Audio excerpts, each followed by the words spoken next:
Obrigada. Bom dia. Hoje nós vamos começar a última monitoria de direito penal e eu vou fazer uma revisão para a prova que vocês vão ter essa semana. Então, a gente vai começar um pouco dando uma breve revisão sobre toda a matéria, porque vai ter a matéria de todo semestre.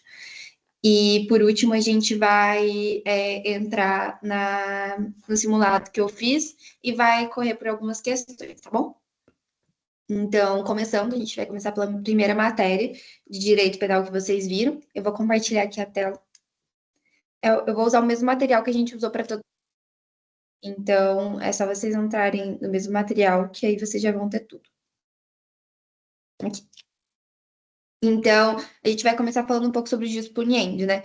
A gente já viu que o jus puniendi era prerrogativa do Estado de definir crimes e aplicar as penas. E aí a gente sabia que esse direito do Estado, ele recebe algumas limitações.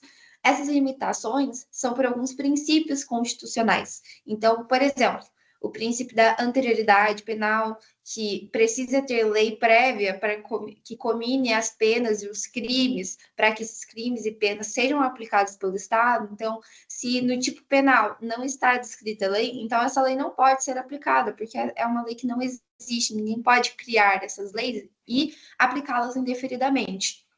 Outro princípio é o princípio da legalidade, que fala mais ou menos da mesma coisa, que precisa estar escrito essas leis no tipo penal para elas serem aplicadas, e do devido processo legal, que todo mundo tem direito a passar por um processo legal, e que esse processo seja justo, e seja imparcial e seja avaliado conforme os princípios do processo legal. E aí, agora entrando um pouco em tempo do crime. No tempo do crime, a gente tem a teoria da atividade, a teoria do resultado e a teoria da ubiquidade. O tempo do crime, ele dita em que momento o crime ocorreu e em que momento ele vai ser julgado. A gente já percebeu que isso é importante para a gente entender nos conflitos da lei penal quando que a gente deve aplicar. Então, por exemplo, quando a gente viu novato legis in melius, ou novato legis in pejus, se o crime ocorreu na viés de uma lei mais benéfica anterior, então a lei mais benéfica aplicada. E aí a gente já viu que se a gente aplicar a teoria da atividade, que é no momento da ação ou da omissão, ou seja, no momento da conduta, mas se a gente aplicasse, às vezes, na teoria do resultado, ou seja, se a teoria do resultado fosse adotada pelo Código Brasileiro, talvez a lei benéfica não seria aplicada, porque talvez a lei benéfica já não estaria mais na vigência no tempo da conduta, e sim estaria no tempo do resultado. Então, é por isso que é importante. Mas o Código Penal brasileiro adota a teoria da atividade, então o momento da ação ou da omissão é o tempo relevante para o crime. Mas também existem outras teorias. Então, a teoria do resultado, que é o momento da ação do resultado, né, em que o crime se consuma, e na teoria da ubiquidade, ou seja, na teoria da ubiquidade, o momento do crime ocorre em ambos, na conduta e no resultado. Eu estou tentando falar bem rápido, assim, eu consigo revisar tudo e ainda chegar nas questões. Então, a gente tem esse conflito das leis penais, certo? Então, a lei vigente no momento do ato é aplicada e a exceção benéfica. Então, se a lei posterior é mais benéfica, ela retroage, o princípio da retroatividade da lei penal. Então, assim, é o que eu acabei de explicar. É importante para a gente entender qual lei deve ser aplicada no momento do crime. Então, o momento do ato sempre é aplicado na ação da omissão. Mas se uma questão fala para vocês que, sei lá, num país X adota a teoria do resultado, vocês têm que entender que a lei aplicada será a do momento do resultado. Mas, no Brasil, se não especifica o que o enunciado está querendo, é no momento do ação ou omissão, conduta, ok? E aí a gente tem a categoria dessa lei penal e seus efeitos. Então, a gente tem os efeitos da mudança da lei penal. Então, o que eu expliquei. Abolition crimes, novatio legis incriminadora, novatio legis in melius, novatio legis in pejus. Passando rapidamente por cada um deles. Abolition crimes é quando o crime existia e aí ele deixa de ser crime, retroage. Então, todas as pessoas que tiverem cumprido pena, por exemplo, vão ser libertas, porque aquele crime que antes era punido vai deixar de ser punível. Então, abolition crimes, não existe mais crime. Novatio legis incriminadora, o oposto de abolition crime, certo? antes um fato não típico passa a ser típico. Então, o fato não punível passa a ser punível. E assim a gente não tem a retroatividade da lei penal, porque a retroatividade da lei penal só existe quando é para beneficiar o réu. Então, aqui ocorre uma novação legis incriminadora. O fato antes, que não era punível, passa a ser punível. E assim, a gente não retroage, pois não beneficia o réu. O réu que praticou aquela conduta que agora é típica e antes não era típica, não pode ser punido por algo que antes não era definido como crime. Então, é essa a lógica. Agora, novatio legis in melius, ou seja, a lei antes era mais branda e a lei antes era mais rígida e agora ela começa a ser um pouco mais branda. Aqui ela retroage, porque se a lei, o legislador considerou que a lei era muito rígida e ela passa a ser mais branda, então quer dizer que aquela pessoa que está sendo punida antes não deveria ter tido uma pena tão densa, tão dura, né? Tão rude, a pena não deveria ter sido tão alta. Então, novatio legis in melius, a lei melhorou. Se a lei melhorou, tudo que melhora para o réu retroage, certo? Então, uma lei que antes era 20 anos passa a ser 10. Então, como a pena? E se alguém está cumprindo essa pena por 20 anos, a lei vai retroagir e essa pessoa vai cumprir a pena só por 10, certo? Novatio legis in pejus. A lei mais severa aumenta a pena do crime. Então, agora, a lei que antes era 20 anos passa a ser 30. Então, a lei piora. A lei que é pior, ela retroage? Ela não retroage, pois a lei penal só retroage para beneficiar o réu. Então, como é que a gente não tem um benefício para o réu que já foi punido ou que está transitando em julgado, a gente não retroage. E lembrem que sempre essas teorias elas têm que ser aplicadas para o tempo do crime. Qual é o tempo do crime? Na ação ou omissão. Então a gente sempre olha para o momento da conduta. Naquele momento da conduta, estava aquela lei vigente? Tá bom. Então a gente aplica aquela lei mais benéfica. Ah, não, no momento da conduta estava uma lei mais severa. Tá bom, então a gente retroage aquela lei mais benéfica para reduzir essa pena, que no momento da conduta do réu era mais severa e agora está mais branda. Então, agora a gente vai para a imputabilidade e inimputabilidade. Então, atos infracionais. A gente tem os imputáveis e os inimputáveis. A imputabilidade penal é quando o réu é plenamente capaz de reconhecer os atos penais e se autodeterminar.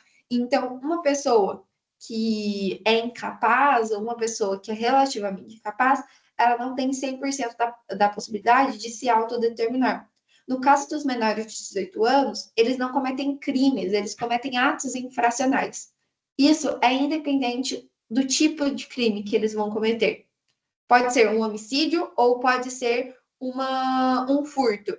Independente da gravidade dos crimes, ambos são atos infracionais. E aí a gente tem medidas socioeducativas para implementar, ou seja, eles respondem pelo Estatuto da Criança e do Adolescente, eles são julgados, mas não são julgados como qualquer pessoa, por serem inimputáveis.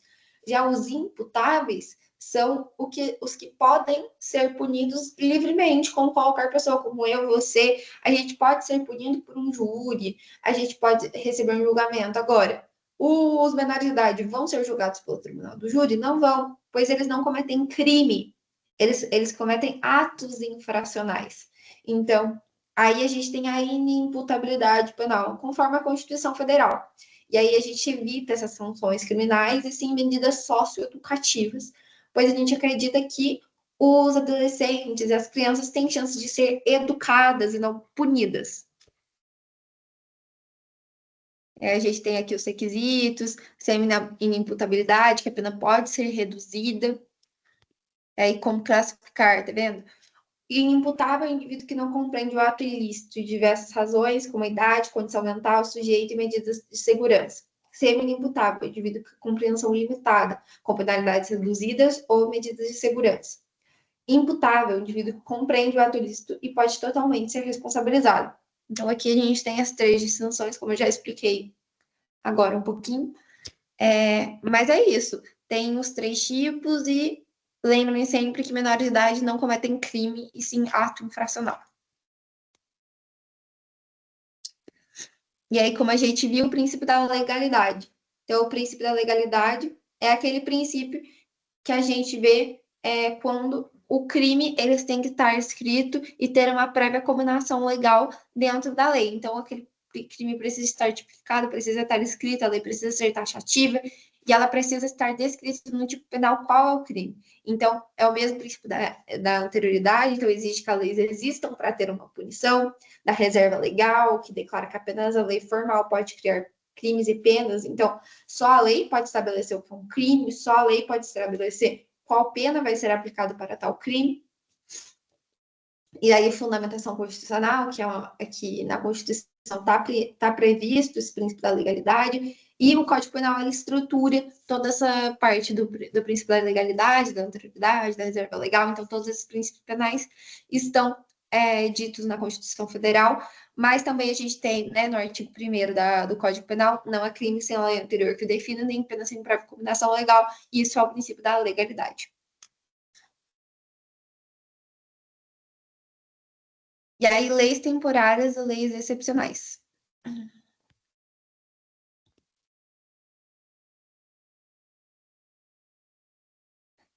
E aí, nas leis temporárias e nas leis excepcionais, a maior diferença entre uma lei excepcional e uma lei temporária é que na lei temporária a gente tem um prazo determinado para vigorar. Então, por exemplo, a gente tem uma situação de emergência. Essa situação de emergência vai durar 3 dias, 4 dias. Essa lei ela é temporária. Já numa lei excepcional, a gente não tem como dar um prazo de quantos dias vai demorar. Então, por exemplo, uma pandemia, uma guerra, ninguém pode falar, nossa, essa guerra vai durar até dia 10, essa guerra vai durar até dia 20. Então, ninguém pode ter certeza até quando essa lei excepcional vai vigorar. Então, as leis vigentes em situação excepcional. Ambas são leis em situações que são adversas ao tempo comum, mas elas são aplicadas ultrativamente, ou seja, todas essas leis podem ser aplicadas ao tempo do fato. Então, aqui a gente não tem uma retroatividade. Aqui a gente tem leis que são excepcionalmente aplicadas e que elas são vigentes para a época do seu fato, porque são leis temporárias e leis excepcionais. Elas são fora do comum, fora das leis. Então, essa ultratividade diz que as leis, todo crime cometido naquela lei vigente pode ser aplicado. Então, no momento da conduta da pessoa, aquilo era lei e você não podia fazer aquilo, então, mesmo que essa lei já tenha sido altamente revogável, então as leis são autorrevogáveis, então quando termina aquela situação, elas já se revogam, não precisa de outra lei que as revogue. Por mais que aquela lei seja revogada, ela continua tendo efeitos para o tempo do fato. Então, quem praticou a conduta naquele tempo e que a vigência da lei temporária ou da lei excepcional estava, vai continuar sendo punível. Isso se chama ultratividade. Vacatio legis é o tempo que a lei demora para entrar em vigor. Então, existe a publicação da lei e existe o vacatio legis, que é o período para aquela lei entrar em vigor. No Brasil, tem um período pré-determinado, se não está escrito na lei, que é de 45 dias. Mas se está escrito na lei, se segue a vigência que está escrito. Então, às vezes, na publicação da lei está escrito, essa lei vai entrar em vigor na data de sua publicação. E aquela lei já começa a valer. Mas se não está escrito nada, 45 dias depois, essa lei entra em vigor.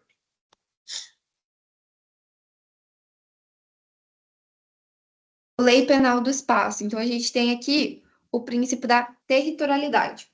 Então, no princípio da territorialidade, a gente é o princípio que a gente sabe em que espaço a lei penal pode ser aplicada.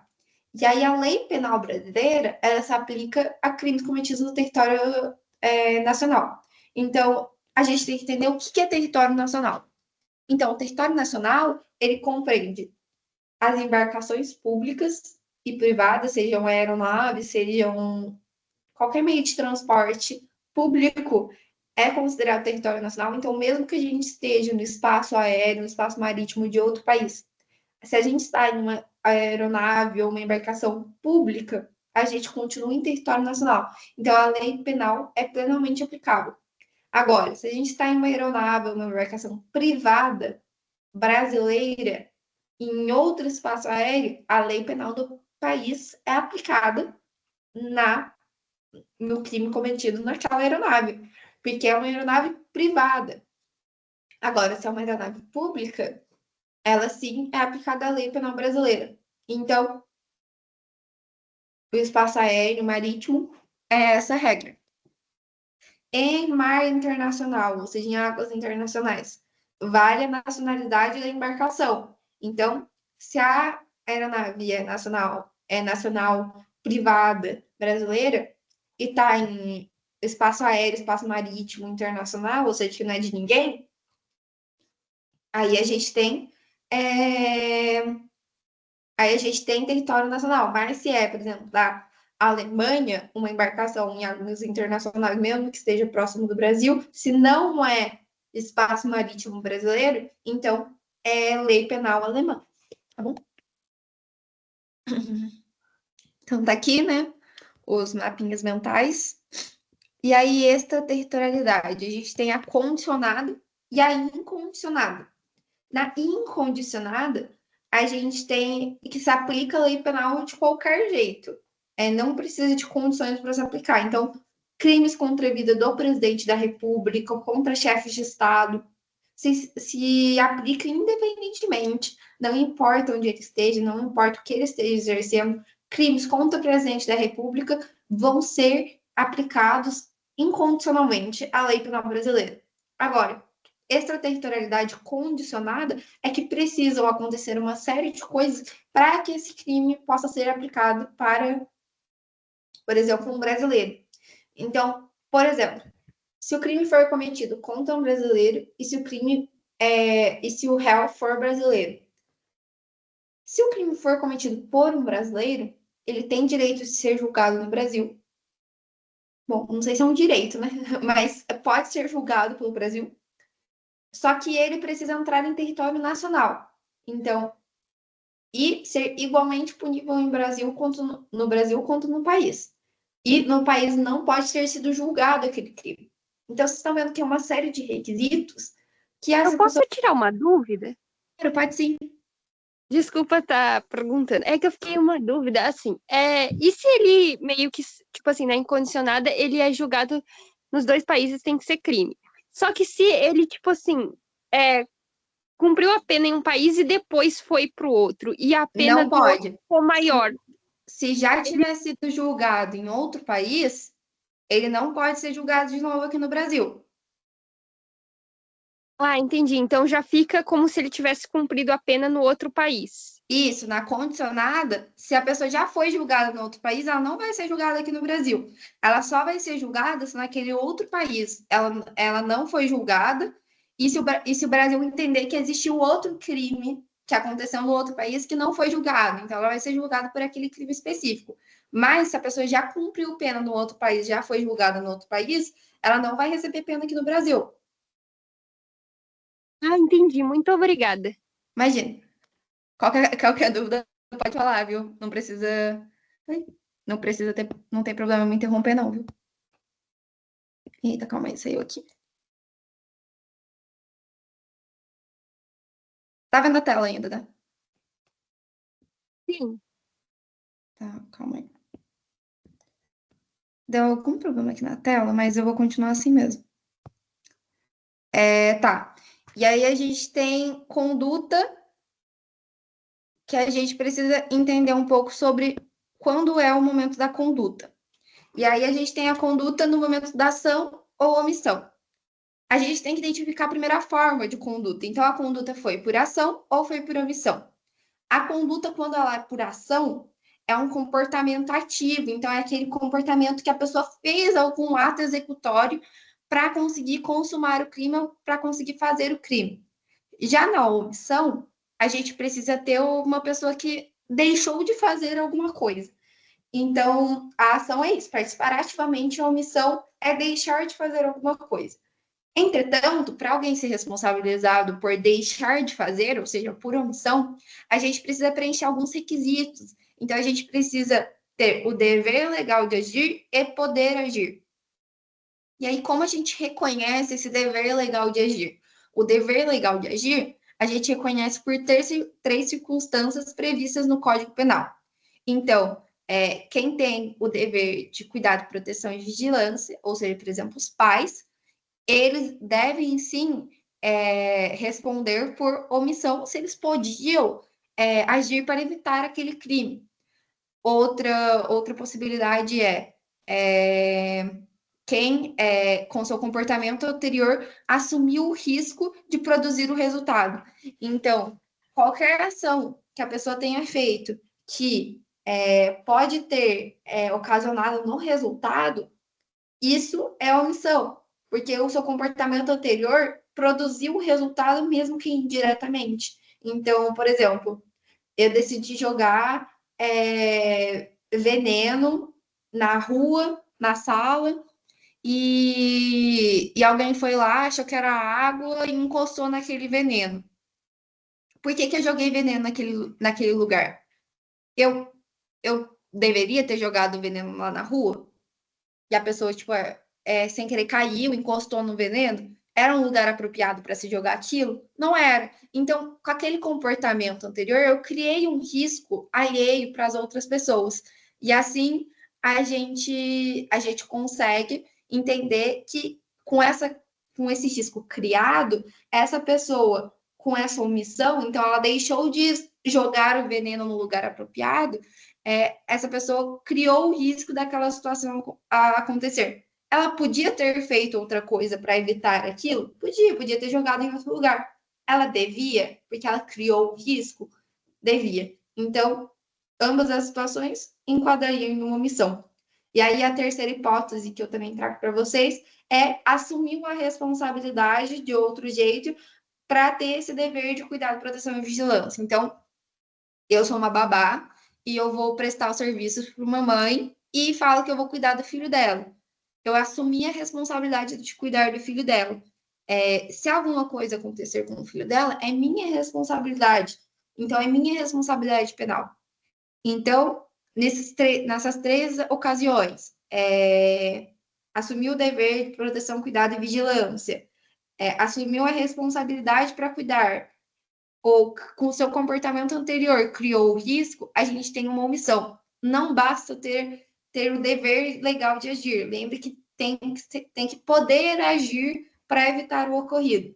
Outra questão é bem legal, provavelmente talvez caia na prova, talvez tenha caído na primeira prova, é você ter por exemplo, um policial, um salva-vidas, todos eles têm dever de proteção, cuidado e vigilância. Então, um bobeiro, um policial, se eles estão em horário de trabalho, porque se eles estão na sua vida privada, se um policial está com a família dele, não tem dever nenhum.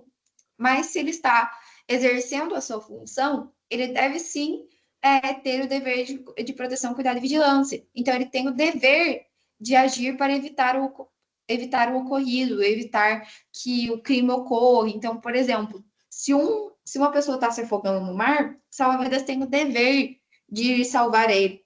E se ele está fazendo outra coisa, por exemplo, no celular, por enquanto que ele deveria estar trabalhando e vigiando o mar, ele tem responsabilidade penal, porque ele estava ali trabalhando, ele não estava salvando outra pessoa, ele estava usando o celular.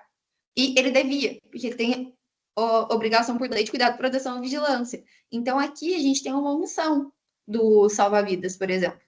Então, essa é a conduta, essa é uma forma de conduta, mas também tem por ação. Então, se a pessoa praticar alguma coisa ativamente, a ação a gente nem precisa discutir a omissão. E aí a gente fala agora um pouco sobre o dolo e culpa.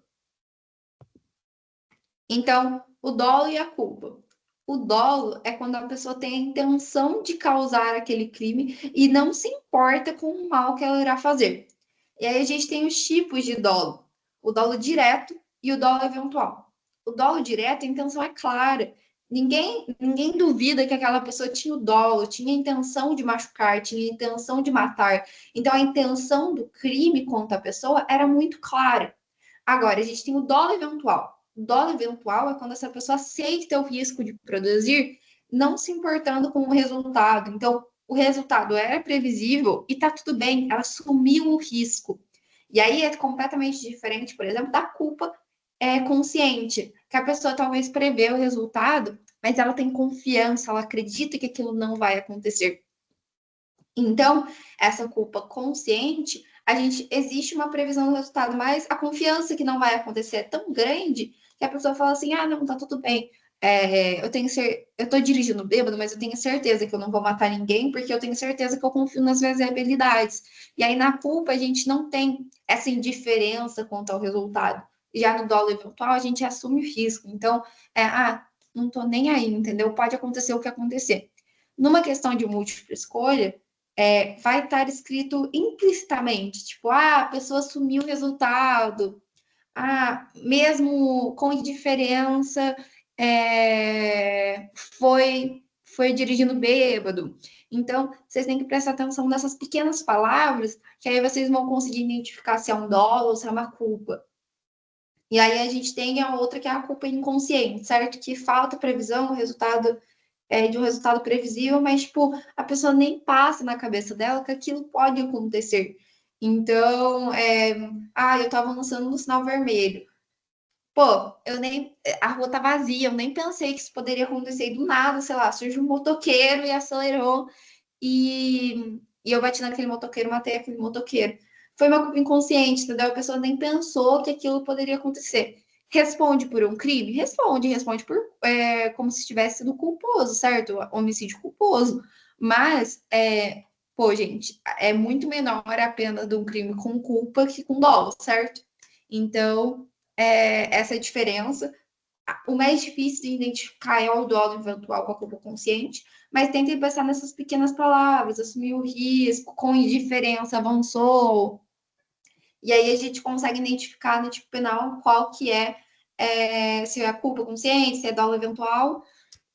E é isso, basicamente. Agora, para ter dolo. Nossa, graças a Deus já está acabando a primeira parte, né? Para ter dolo. Então, é quando a primeira ação é feita com dolo, só que o resultado se produz com culpa. Então, o crime que ela explicou foi lesão corporal seguida de morte, certo? Então, a pessoa queria lesionar, queria bater, mas bate tanto que acaba matando. Então, aqui a gente tem uma lesão corporal seguida de morte. Entretanto, gente, vocês têm que entender e analisar se foi por éter doloso mesmo, ou se a pessoa, tipo assim, sei lá, você bate com uma barra de ferro na cabeça de uma pessoa. Você vai falar que sua intenção era lesionar, sendo que você bateu com uma barra de ferro na cabeça? Então, tipo assim, tem que ser uma coisa assim muito específica para conseguir encaixar a lesão corporal seguida de morte, certo? A pessoa tem que ter tido, foi para bater, foi para, sei lá, foi para lesionar, entendeu? Tem que ser uma coisa bem específica, porque se for uma coisa do tipo, bateu com uma barra de ferro na cabeça, é impossível você falar que isso é para ter dolo, entendeu? Claro que é um homicídio e foi doloso. Então, deixa eu tentar pensar em um exemplo. Bateu com uma barra de ferro nas costas da pessoa. E aí, sem querer, pegou algum nervo das costas que deixaram a pessoa nocauteada e essa pessoa morreu porque não foi socorrida a tempo, né? Vamos supor que ela tenha ligado até para aquela pessoa ser socorrida. Talvez ela queria lesionar, porque ela não bateu na cabeça, não bateu em nenhum lugar que era para matar especificamente, mas por.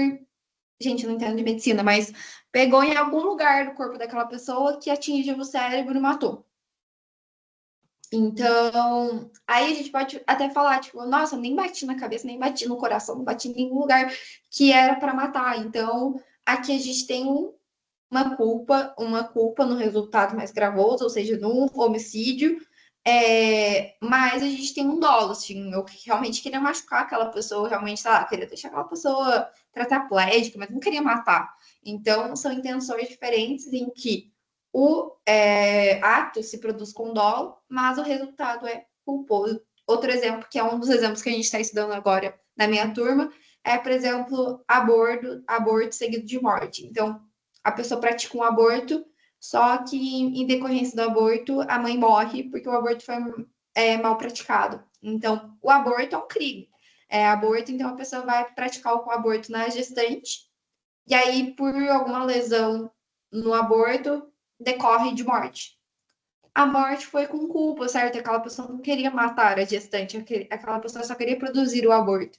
Então, o aborto foi com dó, porque eu realmente queria ter feito aquele aborto. Mas o resultado da morte da gestante foi com culpa. Então, aqui a gente tem um crime préter doloso. Eu acho que às vezes quando a gente olha esse crime, a gente acha, ah, não, é só lesão corporal seguida de morte. Tem outros crimes também, mas eu acho que é mais fácil vocês visualizarem por enquanto que vocês estão indo no curso de direito, mas te dar outro exemplo, assim, vocês também têm essa outra visão. Eu vou interromper o compartilhamento aqui dessa primeira parte da matéria. Alguém tem alguma dúvida?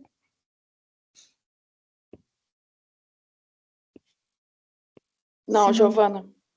tudo certo? Certo, Tá tudo obrigada. muito claro, muito obrigada. Imagina. Eita, não. Compartilhei errado. Era o outro.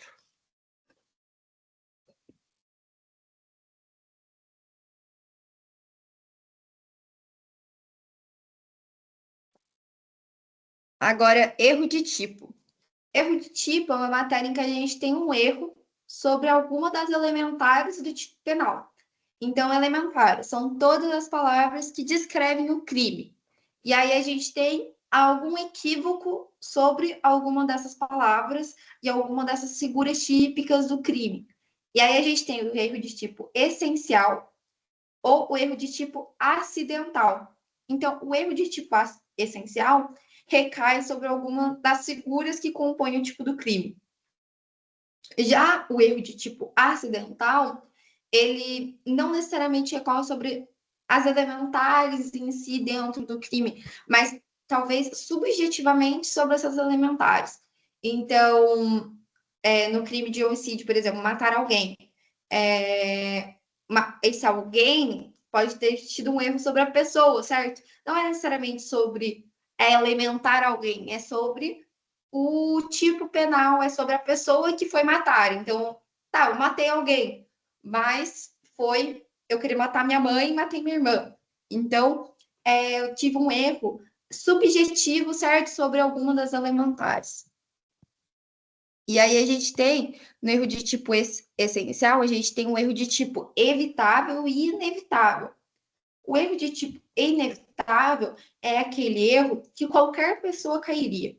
Então, uma pessoa que confunde seu celular com a de outra, sendo que aquele celular é idêntico ao meu, e a pessoa nem pega o celular, nem abre, guarda no bolso, sei lá, porque estão os dois celulares em cima da mesa, ocorre um erro de tipo inevitável. E aqui a gente tem, por exemplo, um furto, certo? Mas a pessoa fez isso com dolo, fez isso com culpa. Não, a pessoa é um erro de tipo inevitável. Então a gente exclui ambos, dolo e culpa, porque qualquer pessoa cairia naquele erro. Qualquer pessoa cometeria aquele erro. Agora, um erro evitável por exemplo, eu tenho a minha capinha é roxa. Na minha capinha roxa, tem outro celular em cima da mesa que o celular é verde. É um erro de tipo evitável? Qualquer pessoa confundiria uma capinha roxa com uma capinha verde? Não. É uma pessoa muito desatenta confundiria a capinha roxa com a capinha verde. Até seria difícil implantar uma culpa, certo, nisso. Então, aqui a gente tem a exclusão do dolo, mas permite a punição por crime culposo, se previsto lei. Então, nesse erro de tipo, a gente tem um erro de tipo que é evitável. Não qualquer pessoa cairia. Talvez uma pessoa muito desatenta cairia, mas uma pessoa que é atenta, que é cuidadosa, que não quer furtar as coisas dos outros, não cairia. Então é um erro de tipo evitável. A gente exclui dolo, mas permite a punição por culpa. Agora, esse erro de tipo inevitável e evitável É possível num crime tipo homicídio? Claro que não, né, gente? Porque isso é relevante se a pessoa, tipo, nossa, eu queria, sei lá, sequestrar a pessoa X e sequestrar a pessoa Y. É relevante para o erro de tipo essencial? Não é, certo? Para o erro de tipo acidental, talvez seja, mas para o essencial, não. E aí, por isso mesmo, eu já vou emendar aqui com o erro de tipo acidental. E aí, no erro de tipo acidental, a gente tem o erro sobre objeto. Então, o erro sobre objeto é aquela pessoa que confunde o objeto do crime. Então, por exemplo, queria roubar um livro e acabei roubando um tablet. Isso é relevante para o tipo penal? Não é. Aqui a gente tem uma pessoa que queria roubar um objeto, confundiu o objeto e roubou outro. Não dá na mesma se ela roubou um livro, um iPad, um celular, não importa. Ela confundiu o objeto do crime. Isso não muda nada para a pena, não muda nada para o crime em si. E a pessoa vai continuar sendo responsabilizada. Agora, erro sobre a pessoa. O agente ele confunde a vítima com outra pessoa. Responde pela vítima virtual. E aí, o que é vítima virtual? Vítima virtual é aquela pessoa com quem ela pretendia atingir. Então, vou dar um exemplo de uma questão que a gente viu na prova de penal de quinta-feira que eu tive. Ronaldo era um jogador de futebol e ele queria atingir Gabriel. Nem lembro se era esses nomes, mas enfim. E aí, que o Gabriel usa camisa 10. Só que aí, ó, naquele dia, Gabriel não tava com a camisa 10, tava com a camisa 5. Mas aí ele acha que o Gabriel tá com a camisa 10, ele vê de longe e atira na pessoa que tá com a camisa 10. E a pessoa que tá com a camisa 10 é o Vitor. Essa pessoa matou o Vitor, ela não matou o Gabriel. Mas ela teve um erro de tipo sobre a pessoa, porque ela queria matar Gabriel. Só que o Gabriel não tava com a camisa 10, quem tava era o Vitor. Mas quem era o objetivo? Houve um erro que sobre a pessoa, porque ela queria matar Gabriel, ela não queria matar Vitor. Então, a vítima virtual, que é a vítima que não foi atingida, não foi lesionada, mas era a vítima pretendida, é a pessoa que vai ser julgada por esse crime. Então, por exemplo, Gabriel era vítima virtual. O Ronaldo vai responder pelo assassinato de Gabriel. Gabriel tá vivo? Tá. Mas era a vítima que deveria ser atingida. Nesse caso, Gabriel não é nada de Ronaldo. Mas em um caso que, por exemplo, sei lá, eu queria matar a minha irmã, mas matei a amiga. A gente pode colocar nesse caso mesmo. Vamos supor que Gabriel era o irmão e Vitor era o amigo. Muda alguma coisa eu matar meu amigo para a pena? Não muda. Agora, muda alguma coisa eu matar minha irmã, meu irmão? Muda. Então, eu queria matar o Gabriel, eu queria matar meu irmão. Como eu queria matar meu irmão, eu vou ter uma causa de aumento de pena. E aí, por isso, a vítima virtual, responder pela vítima virtual é importante. Porque se eu respondesse como se eu tivesse matado Vitor, eu não ia ter a causa de aumento de pena do Gabriel. Então, eu matei uma pessoa, mas eu tive um erro de tipo sobre a pessoa. E aí, a berracho ictus, que muita gente talvez confunda com confunda com erro de tipo sobre a pessoa. No aberracho ictus, a pessoa atinge a vítima errada, então acidentalmente responde pela vítima virtual. Então, eu vou dar o meu tiro, e quando eu dou o meu tiro, o tiro, sei lá, eu tenho uma pontaria ruim e o tiro mata outra pessoa. É o mesmo caso. Se fosse, vamos supor que Gabriel realmente estaria com a camisa 10 e o Victor estaria com a camisa 5, invertendo a situação, né? E aí eu vejo que é o Gabriel com a camisa 10, mas quando eu atiro para matar o Gabriel, o Vitor corre na hora e o tiro acerta o Vitor. Aqui a gente tem um erro sobre execução, certo? Eu vi quem era o Gabriel, não errei a pessoa, mas eu errei na hora de executar, eu errei o meu tiro. Então, meu tiro caiu sobre o Vitor. Só que eu respondo por quem? Eu respondo por Gabriel, meu irmão, certo? Eu não respondo por Vitor, porque eu respondo pela vítima virtual. Agora, aberratio criminis causa dano a um bem diferente do pretendido. Então, eu vou tentar dar um exemplo claro e rápido. Eu pego uma barra de ferro e eu vou bater no carro, mas tinha alguém dentro do carro e quando eu vou bater no carro com a barra de ferro, essa pessoa acelera e tinha, sei lá, um poste embaixo e eu bato no poste em vez de bater no carro. Muda alguma coisa no tipo penal? Não muda, porque eu só danifiquei um objeto diferente.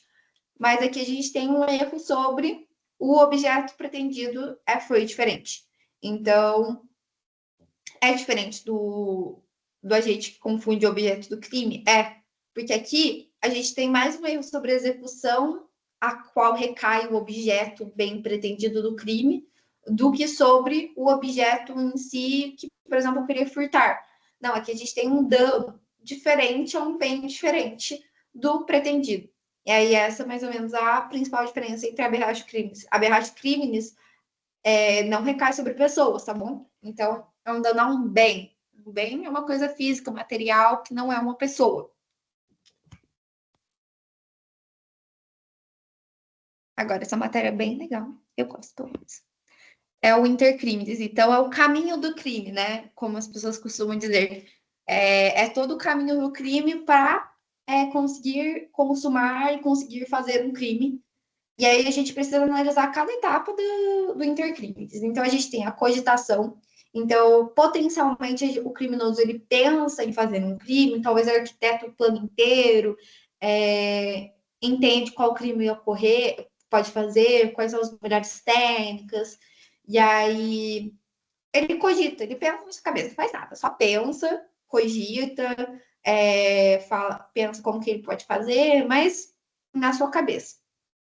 Preparação. Ele começa a se organizar, começa a, sei lá, faz planilhas no Excel de quais são as etapas que ele vai seguir. Por exemplo, ele tinha que precisa de um carro para cometer o crime, então ele vai lá e ele compra o carro. Isso tudo é preparação. Preparação, cogitação. E aí, a gente tem que entender uma coisa. Quando a gente cogita fazer um crime, a gente não pode ser punido por pensar. Deveria, às vezes? Deveria. Mas a cogitação é quando a pessoa só está no imaginário dela. Pensar, todo mundo pode pensar o que quiser. Preparação. A pessoa começa a organizar os meios para o crime, mas ela pratica alguma coisa daquele crime específico? Não. Então, o crime é sequestro. Ela pratica alguma coisa para sequestrar, alguma execução para sequestrar, comprar o carro. É praticar alguma execução para sequestrar? Não. Então, por sequestro, a pessoa não vai responder por nada ainda. Agora, vamos supor que em vez de comprar aquele carro, ele rouba aquele carro, furta aquele carro. Aí sim, gente, a gente tem uma pessoa que fez um ato preparatório que é criminoso. Entretanto, tem a ver com o crime de sequestro? Não tem. Então, é um crime separado, vocês percebem? Na preparação, a pessoa nunca vai ser punida pelo crime que a gente está analisando a consumação. Então, a gente tem que analisar primeiro a linha do crime, a linha do tempo, o caminho do crime de cada crime. Então, como a gente está pensando no sequestro, a preparação para o sequestro, tipo, furtar um carro, não tem nada a ver com o sequestro em si. Tem a ver com a preparação para o sequestro, mas não é ato executório do sequestro. Então, como não é ato executório do sequestro, a gente não pune nada do sequestro ainda. Ou seja, ele não seria tentativa de sequestro ainda, porque ele só furtou um carro.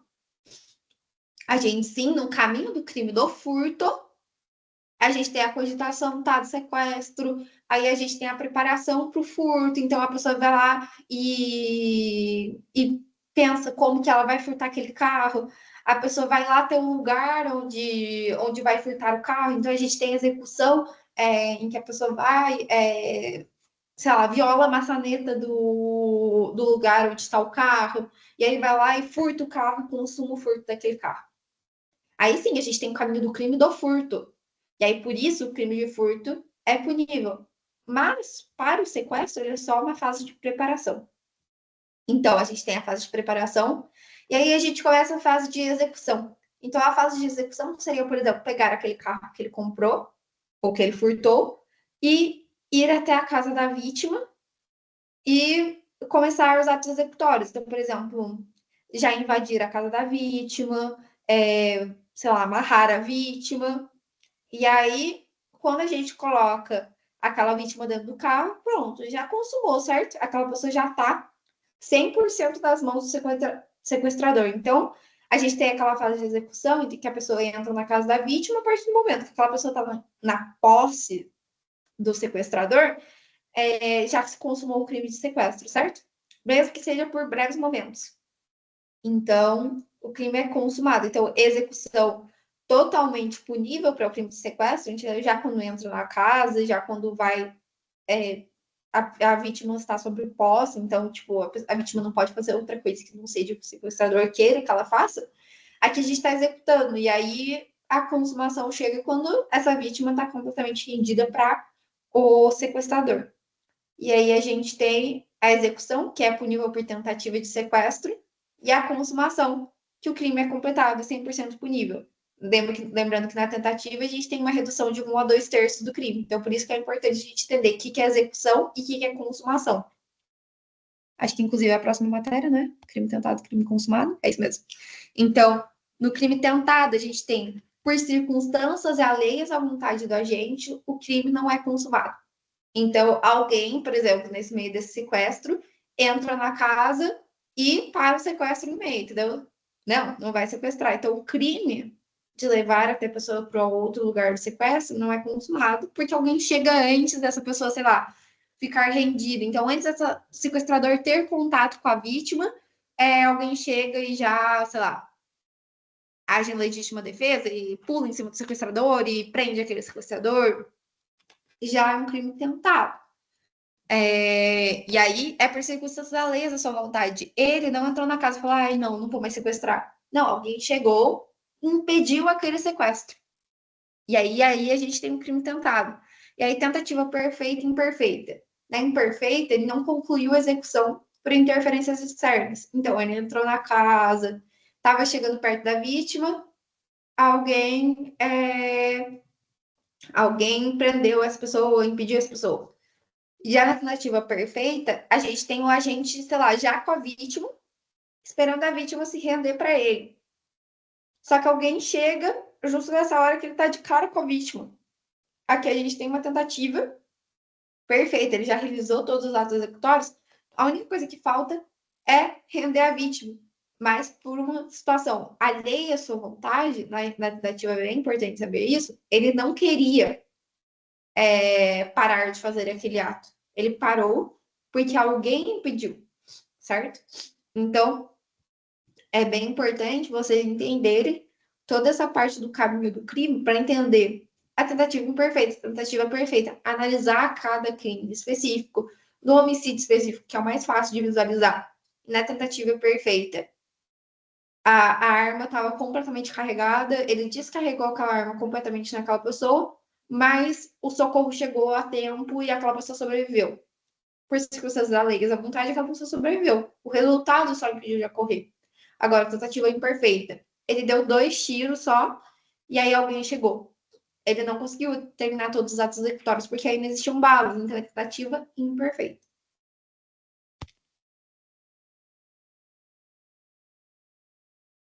Eu acho que essa última matéria, né? Ah, não, acho que ainda tem. Tem até. Foi até legítima defesa, certo? Alguém dá para me responder isso? Foi até, tipo, arrependimento posterior, aí a, a Luzia deu a legítima defesa. Ah, então não teve, tipo, estado de necessidade, registro regular de direito, estrito cumprimento do dever legal. Ou teve? Não, ela não aprofundou ainda muito, não. A última aula dela, na verdade, foi arrependimento posterior e crime impossível. Aham. Só que antes disso, ela tinha dado legítima defesa e lugar do crime, porque ia cair na prova da integrada. Aham, tá bom. O lugar do crime é fácil, né, gente? A teoria da ubiquidade, ou mista, aquele negócio luta. Então, lugar, ubiquidade, tempo, atividade. Então, ubiquidade é quando o crime ocorre no lugar do resultado, no lugar da conduta. Isso é importante para territorialidade e extraterritorialidade. O lugar do crime não costuma cair tanto, não. É muito difícil. Eu acho que eu nunca vi uma questão disso em prova. Mas é legal vocês saberem, assim, acho. Causas de extinção da consumação. A gente tem desistência voluntária, arrependimento eficaz, arrependimento posterior e o crime impossível. Na desistência voluntária, é o oposto da tentativa. Ele não para o crime por circunstâncias alheias à sua vontade. Na desistência voluntária, o agente para o crime porque ele desiste de prosseguir.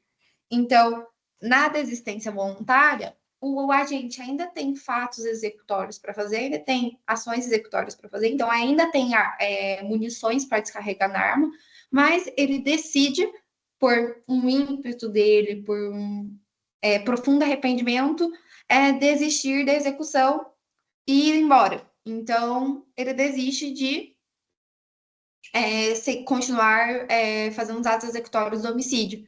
E aí, com essa desistência, a gente tem a desistência voluntária, que é uma causa de diminuição de pena e exclusão da consumação. Então, é tentativa, mas não é tentativa, porque não é circunstâncias alheias à sua vontade. Então, é desistência voluntária.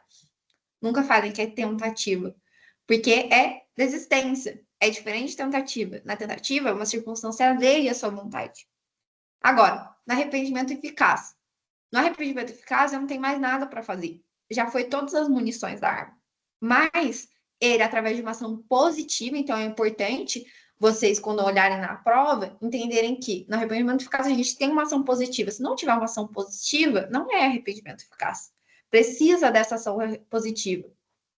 Se na prova, por exemplo, tá que ele fez todos os atos executórios, mas ele não praticou nenhuma ação positiva e alguém salvou essa pessoa, não é arrependimento eficaz, porque para arrependimento eficaz, um dos requisitos é ter uma ação positiva. Então, por exemplo, eu pratiquei todos os atos executórios e eu chamei a ambulância para que essa pessoa se salve. E aí, quando eu chamei a ambulância, essa pessoa conseguiu salvar. Então, a gente teve uma ação positiva do agente em relação ao crime. Então, ele já tinha dado todos os tiros, sim, mas ele se arrependeu e decidiu chamar a ambulância. Se essa pessoa sobreviveu, o arrependimento eficaz faz sentido? Não, porque aí o crime já vai ter sido consumado, certo? Então, se a pessoa morrer, não importa, nem arrependimento eficaz, nem a desistência voluntária, tá bom? Arrependimento posterior. Isso é para crimes que não são dolosos contra a vida, por exemplo. Então, em crimes dolosos contra a vida, o dano já foi feito e é irreparável. No arrependimento posterior, o dano precisa ser reparável. Então, por exemplo, no crime de furto, o crime eu roubei uma bicicleta. Eu posso devolver essa bicicleta antes da denúncia. Então, se eu devolver essa bicicleta antes da denúncia, eu vou ter uma causa de diminuição de pena por arrependimento posterior. Então, eu devolvi aquela bicicleta antes que me denuncie. Então, eu consigo uma causa de diminuição de pena só antes da denúncia, é reduzida a minha pena. Uma coisa importante que eu não falei de desistência voluntária é que só responde pelos atos praticados, tá bom? Então, só responde pelos tiros dados, mas não vai responder, por exemplo, por homicídio, como seria na tentativa. Então, tentativa de homicídio. Não, na desistência voluntária, a pessoa responderia por lesão corporal gravíssima, entendeu? Então, é bem diferente de que se fosse homicídio. E no arrependimento eficaz também, responde só pelos atos praticados, tá bom? Agora, crime impossível. O crime impossível é quando ocorre em propriedade absoluta do objeto ou ineficácia absoluta do meio. Então, eu dei esses mesmos exemplos. Se uma pessoa vai atirar com uma arma que está sem bala, então o crime é impossível, porque não tem nenhuma bala para atirar. Então, aqui a gente tem ineficácia absoluta do meio. Agora, em propriedade absoluta do objeto, que todo mundo acha um absurdo quando escuta isso, mas se a pessoa está no sofá e está morta e alguém vai lá e começa a dar facadas acreditando que a pessoa está viva, isso é crime impossível por ineficácia absoluta do objeto. Porque essa pessoa já estava morta. Mesmo eu acreditando que ela estivesse viva, dando facadas naquela pessoa acreditando que ela estivesse viva, continua sendo crime impossível, pois aquela pessoa já estava morta. Então aqui a gente tem uma eficácia absoluta do objeto. Então, basicamente, desistência voluntária, arrependimento posterior, crime impossível é isso. Na prova de vocês, talvez esteja alguma coisa relacionada com aborto, do tipo, Joana, acreditando estar grávida, tenta realizar um aborto, se machuca e quando chega no hospital, não descobre que não está grávida. Por que crime que ela responde? Ela responde por crime de aborto? Não, porque é um crime impossível, ela não estava grávida, identificasse do fruto do objeto. Tá bom? Agora, como a gente não deu monitoria disso, eu quero deixar um tempo mais longo para explicar a legítima defesa. Que legítima defesa é bem legal e é importante vocês entenderem, porque precisa ter uma medida, certo? Para legítima defesa, a pessoa precisa entender certinho quanto que é legítima defesa e quanto que a pessoa já não está agindo em legítima defesa. Porque existe um limite muito tênue, uma linha muito tênue entre legítima defesa e o crime de fato. E aí, só para explicar e para os elementos do crime rapidinho, para constituir crime, a gente precisa das 3 questões. Então, fato típico, ilicitude e culpabilidade. Então, o fato típico se enquadra em uma norma penal. A ilicitude, a ausência de justificativa legal para conduta, e a gente viu algumas excludentes de ilicitude agora há pouco. Então, a gente vai ver, no caso, porque legítima defesa é excludente de ilicitude, e culpabilidade, o juízo de reparabilidade da conduta. Então, aquela pessoa tem culpa sobre o ocorrido e foi ela responsável, certo? Não dá para aplicar uma pena para alguém que não é culpável sobre aquilo. Então, se eu não pratiquei a morte, se eu não matei aquela pessoa, não tem como eu ser culpado por uma coisa que eu não pratiquei. Então, é por isso que existe a culpabilidade. Mas, falando de ilicitude, a gente precisa entender as excludentes de ilicitude. E aí, essas excludentes de ilicitude são 4. Então, a gente tem estrito cumprimento do dever legal, estado de necessidade, legítima defesa e exercício regular de direito. Como vocês só viram legítima defesa, eu vou me especificar só em legítima defesa, então, tá bom? E aí, como a gente não teve monitoria sobre isso, eu vou abrir exatamente no quadrinho de legítima defesa. Aqui. Tá. Legítima defesa é aquela reação proporcional contra agressão injusta, atual ou iminente. Agora, a gente tem que entender o que a gente entende sobre reação proporcional. A reação proporcional é aquela reação medida, é aquela reação que, por exemplo, a pessoa está tentando me matar, eu não vou tentar matar ela de volta, porque não é uma reação proporcional. Eu vou tentar imobilizar aquela pessoa. Mas é sempre importante na legítima defesa a gente analisar caso concreto. Então, por exemplo, é uma mulher que o marido está batendo nela. Isso é um caso de violência doméstica. Quando a mulher está em estado de perigo desse jeito, vamos supor que ele encontra ela numa parede, assim, encosta ela numa parede e ela não consegue sair. E tem um abajur do lado dela. O único jeito dela sair daquele lugar é, sei lá, dando uma abajurada na cabeça do indivíduo. Era o único jeito que ela ia conseguir sair? Sim. Talvez aquele jeito causou a morte daquele indivíduo? Sim. Mas foi uma reação proporcional contra aquela agressão específica? Foi. Porque se a gente perceber o estado em que aquela mulher estava, não tinha outro modo dela sair. Então, como foi proporcional à agressão que ela estava recebendo, tá tudo certo. Mas agora, vamos supor que aquela mulher tinha, não sei porquê, uma faca daquele lado. Vamos supor que ela vai lá e dá uma facada nele. Uma facada aqui, por exemplo, no peito, ou algum lugar assim, já seria suficiente para ele parar com a agressão, certo? Ninguém ia aguentar a dor da facada. Mas ela dá a facada e continua dando facadas. É uma reação proporcional contra aquela agressão injusta? Não é. A agressão é atual? É. Ela usou dos meios necessários? Usou.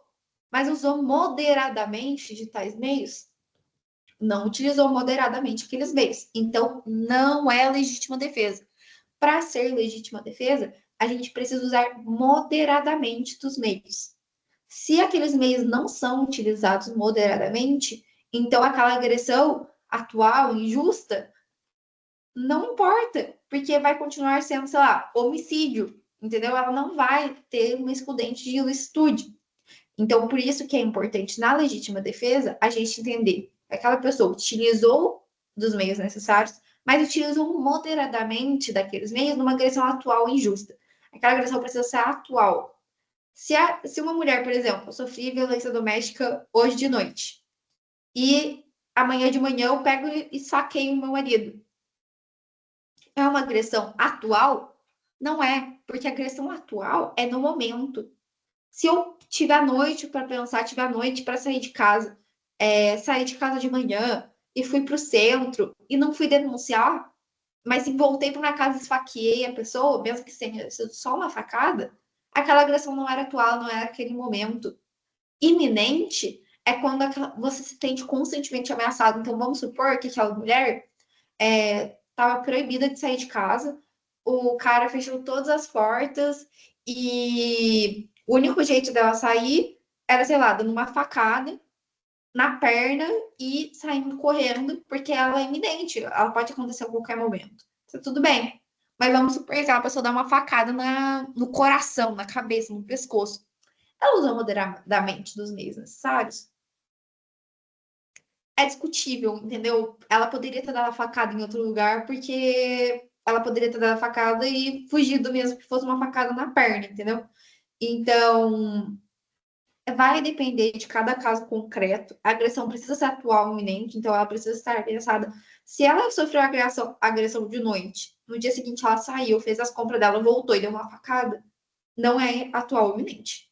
Que atual iminente, ela precisa estar sendo ameaçada constantemente, precisa estar realmente sofrendo uma agressão no momento. Legítima defesa é discutível, os métodos, mas imagina, gente, ia virar uma várzea, né? Qualquer pessoa que praticasse qualquer agressão ia falar que é legítima defesa, sendo que, tipo assim, ah, nossa, dei várias facadas. Precisava de várias facadas? Usou moderadamente dos meios? Sim ou não? Então, por isso que é importante analisar. Então, sempre analisem os três requisitos. A agressão atual iminente? É. Então, tá bom. Vamos para o próximo. Usou dos meios necessários? Tá, usou. É o único meio que tinha disponível. Usou moderadamente de tais meios? Podia ter feito com menos intensidade, podia ter feito com mais intensidade, era o único jeito, não tinha outro jeito. Tá bom. Então, aí a gente tem legítima defesa com dente de estúdio, a pessoa não vai responder por nada. A pessoa vai ser absolvida daquele crime. Agora, a agressão atual injusta iminente, tá bom. Usou os meios necessários, tá bom. Usou moderadamente tais meios? Não. Ela ultrapassou os meios que poderia ter usado. Então, não é legítima defesa, aquele dedo não é baixado, e aquela pessoa vai responder por homicídio, como qualquer outro.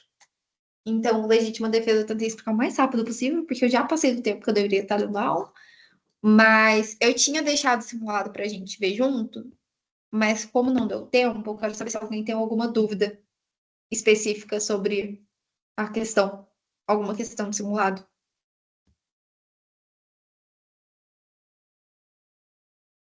Porque se tiver, eu abro. Hoje não tenho, ainda não olhei o simulado, mas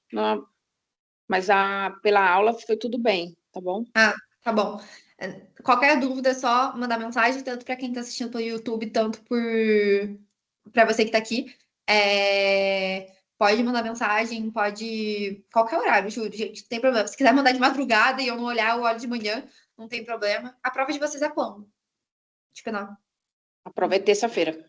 Terça-feira? Ah, então, até terça vocês vão ter tempo para estudar. Acredito que muitos de vocês estudem final de semana. Então, estudem. Qualquer dúvida é só entrar em contato comigo. A gente conversa, tanto para penal quanto para outra matéria, se alguém tiver alguma dúvida. Eu acredito que essa é a nossa última monitoria. Então, eu queria agradecer a todo mundo que assistiu as aulas, tanto por YouTube, tanto quem me acompanhou aqui por videochamada. Eu adoro dar aula, então espero que tenha sido bom para vocês, como foi bom para mim. E é isso. Espero que vocês tenham gostado de todo esse tempo que a gente passou juntos. Espero ter ajudado vocês com todas as aulas e todas as provas que vocês precisem. E qualquer coisa, estamos aí. Qualquer dia que vocês precisarem mandar mensagem, acho que todos vocês têm o meu contato. Então, podem mandar mensagem, podem, se precisarem, durante a trajetória da faculdade, qualquer dúvida, qualquer ajuda, eu ajudo, não tem problema nenhum. E é isso, gente. Muito obrigada. É isso. Obrigada, Gi. Parabéns. Tchau, muito obrigada, Tchau. gente.